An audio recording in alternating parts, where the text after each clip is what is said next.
What is the oldest animal on our planet? How is the blood of the horseshoe crab beneficial to humanity? What danger does this amazing arthropod pose? You will find answers to these and many other questions in this video. Today I will tell you about some of the most incredible creatures on planet Earth, horseshoe crabs. Horseshoe crabs are true living fossils. As a species, they appeared approximately 420 million years ago. At that time, snails and the first centipedes were just beginning to exist. But all of them have changed and evolved over such a long period of time. Only the horseshoe crab has remained virtually unchanged. Thanks to its appearance, we can understand what the creatures that inhabited our planet looked like in the distant past. But the closest relatives of horseshoe crabs are spiders. Although they may not look very similar, spiders have been relentlessly evolving all this time, unlike their older counterparts. The only thing they have in common now is a body divided into a cephalothorax and an abdomen. Additionally, both have phalanges, mouth appendages that assist in the eating process. Their similarities end there, but in terms of the number of legs, horseshoe crabs are clearly closer to crabs. After all, they have a total of 24 legs.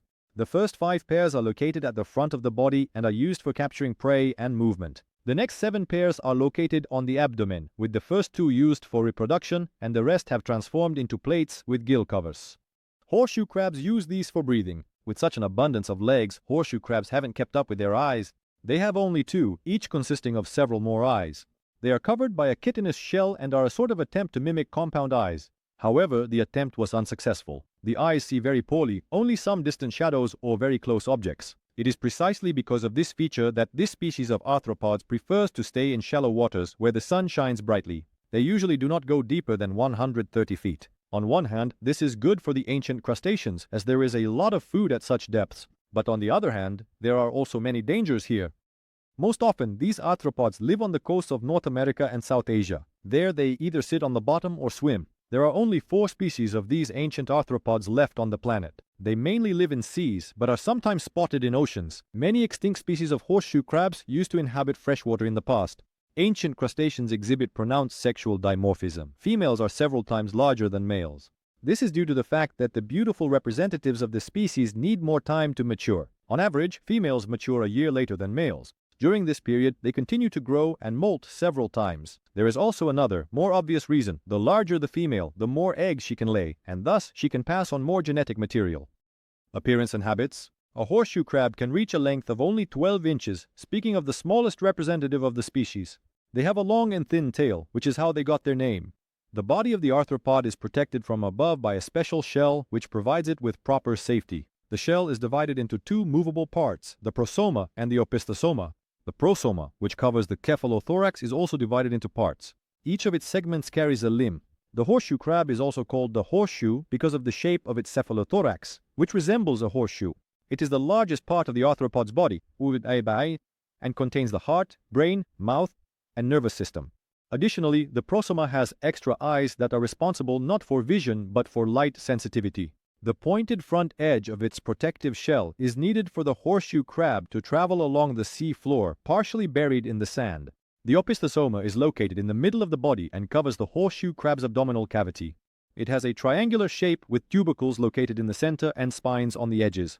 These spines are extremely mobile and incredibly useful for the arthropod.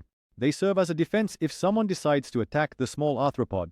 The respiratory gills and muscles necessary for movement are located on the underside of the abdomen. The tail of the invertebrate is significantly longer than the body. Despite its intimidating appearance, the tail cannot sting or help the horseshoe crab survive in the harsh underwater world. It contains no venom or anything of the sort. It is only meant to flip the animal over. For example, if the horseshoe crab accidentally ends up on its back, then its slender tail comes into play and helps the arthropod return to its usual position. Territorially, horseshoe crabs are divided by species. One species resides in the Atlantic Ocean. This species is called the Atlantic horseshoe crab. The other 3 species live in Southeast Asia, and some individuals have been found off the eastern coast of the United States. There, they have settled in the area from the Yucatan Peninsula to the state of Maine. The exact location of horseshoe crabs at any given time directly depends on the developmental stage of each individual arthropod. For example, to lay eggs, these invertebrates come ashore at the end of spring or the beginning of summer. Horseshoe crab eggs are a favorite delicacy for some turtles and birds. Diet and character. Horseshoe crabs are quite unpretentious when it comes to food. They eat everything that comes their way.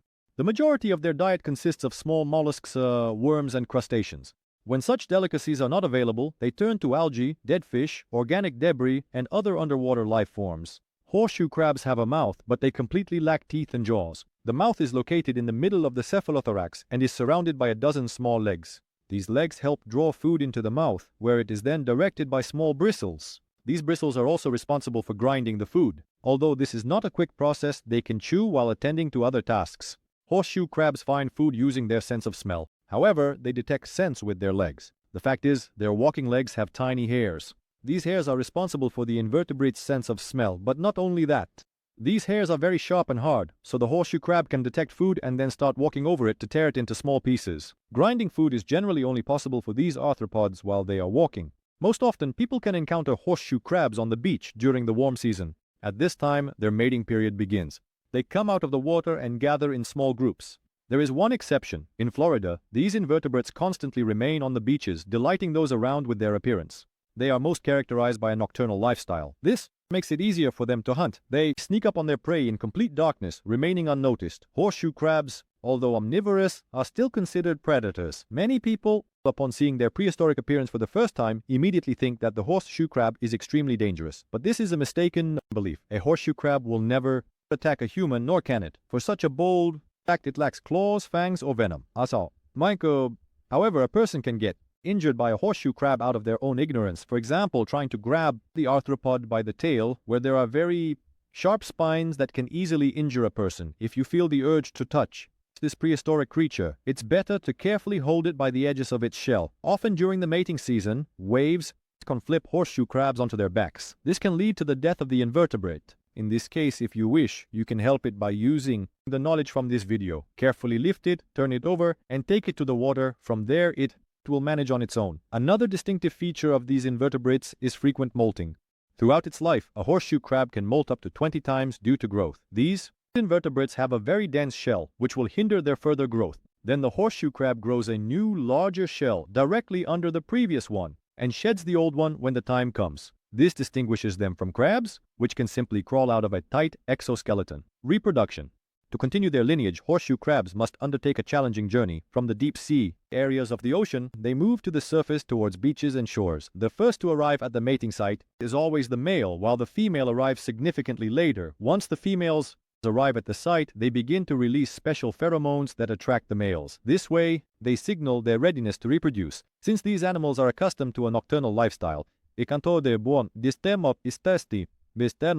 mating occurs at night. Usually during high tides or full moons, the male clings to the female and they head towards the shore together. Then the female digs the small pit and lays her eggs there, after which the male fertilizes them. This process can be repeated several times to increase the survival rate of the offspring. At this point, the parents' involvement in the birth and upbringing of the offspring ends. They return to the depths of the ocean, leaving the young to the mercy of fate. And fate is simply inevitable. The eggs are often raided by turtles and shorebirds, so many horseshoe crabs never even get to see the world. And yet the process of larval maturation takes only 14 days. Those who are fortunate enough to survive are born on schedule. They look like tiny copies of their parents, just without the tail. They quickly rush to the ocean to hide from all dangers there that await them. There, they burrow into the sand and live for about a year. As soon as they grow enough, they head deeper into the ocean to join their kin. There, their diet becomes similar to that of an adult. Then, for a whole 10 years, the young horseshoe crab will grow and develop, undergoing all the molts. And after reaching sexual maturity at about 10 to 11 years, horseshoe crabs will be ready to reproduce, and the cycle will repeat again. Benefits for humans. For people, blue blood is a metaphor for aristocratic roots, but horseshoe crabs actually have blood of that color. Their pale blue blood is highly valued in pharmacology and medicine. It often saves people's lives. Who would have thought that our species would become so dependent on these ancient creatures? Their blood is used to determine the purity of medical preparations and also for the creation of the coronavirus vaccine. So how valuable is horseshoe crab blood? The price for a quart of blood from these arthropods can reach up to $15,000. This azure liquid is used to detect potentially dangerous bacteria in pharmaceuticals, implants,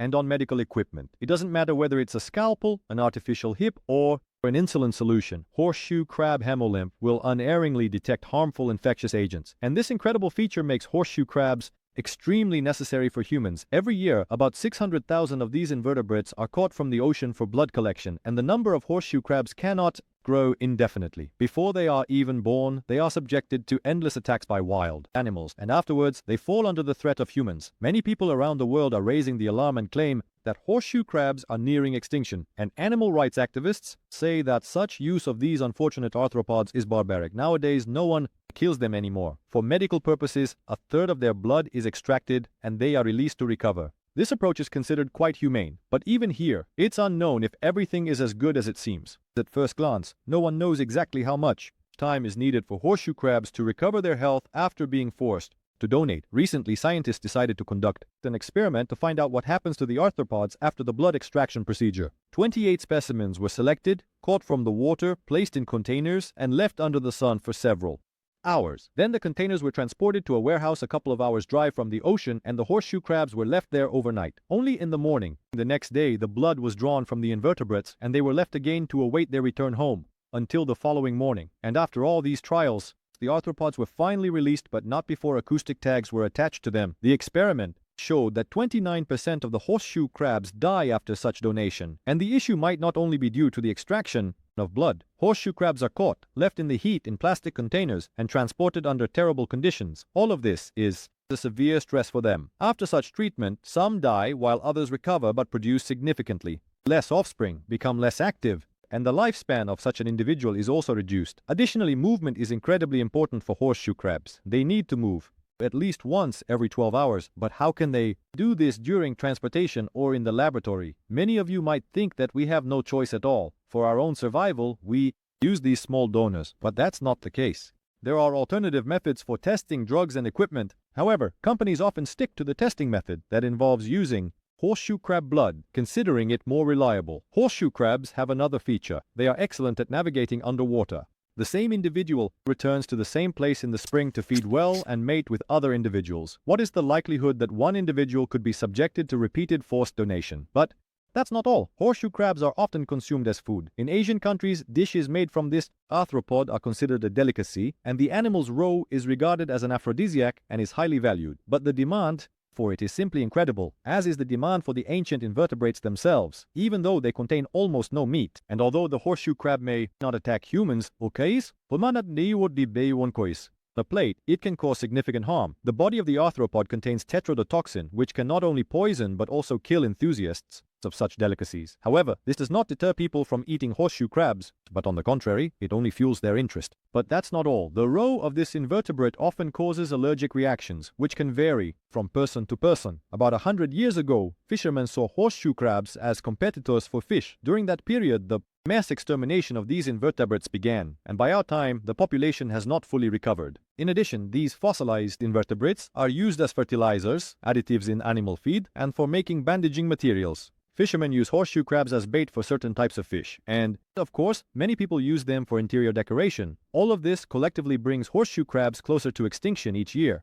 Throughout many millions of years, horseshoe crabs have survived various cataclysms, but now their future is very uncertain. The main predator and the greatest danger to horseshoe crabs is humans. There is a possibility that at a certain point in time, these ancient creatures will disappear from the face of our planet forever. And despite the fact that now, in many countries, at the legislative level, it is prohibited to catch horseshoe crabs, their mass capture does not cease. Surely you are wondering why. Why then horseshoe crabs are not bred in captivity? The answer to this question is both very simple and extremely complex. Horseshoe crabs can only lay eggs in the sand where they themselves were born, but if this sand is moved to a laboratory, the horseshoe crabs will not use it for reproduction. Why does this happen? Scientists cannot answer, but in captivity these arthropods do not reproduce. And so our fascinating journey into the depths of the ocean, into the world of ancient and amazing creatures, the horseshoe crabs. These fossilized marine inhabitants continue to amaze scientists and nature enthusiasts around the world. They remind us of the importance of biodiversity and the preservation of the oldest species on our planet. If you enjoyed the video, give it a like and share your thoughts in the comments. See you in the next video about the amazing world of animals.